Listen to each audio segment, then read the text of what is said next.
জ্বালা ধরিয়ে দিয়েছ। সাম্প্রতিক সময়ে একটি চলচ্চিত্রের সংবাদ সম্মেলনে ঘিরে সামাজিক যোগাযোগ মাধ্যমে নতুন করে বিতর্কের জন্ম হয়েছে।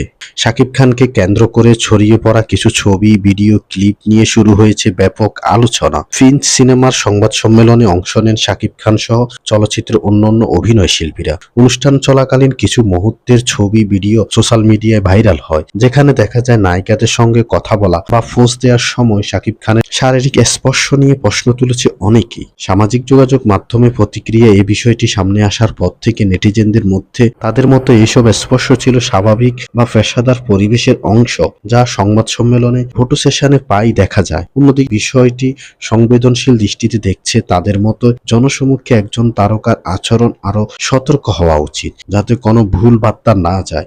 এখনো পর্যন্ত শাকিব খান বা অনুষ্ঠানের উপস্থিত কোনো নায়িকাই এই বিষয়ে আনুষ্ঠানিক কোনো বক্তব্য পাওয়া যায়নি, ফলে বিষয়টি নিয়ে জল্পনা কল্পনা আরো বেড়েছে। এই ধরনের ঘটনা একটি বড় প্রশ্ন হয়ে উঠে আসে, কোন আচরণকে পেশাদার বলা যাবে আর কোনটিকে অস্বস্তিকর সীমা লঙ্ঘন হিসেবে বিবেচিত হবে। সামাজিক যোগাযোগ মাধ্যমে দ্রুতই প্রতিক্রিয়ার যুগে এমন বিষয়গুলো খুব দ্রুতই বড় আকার ধারণ করে।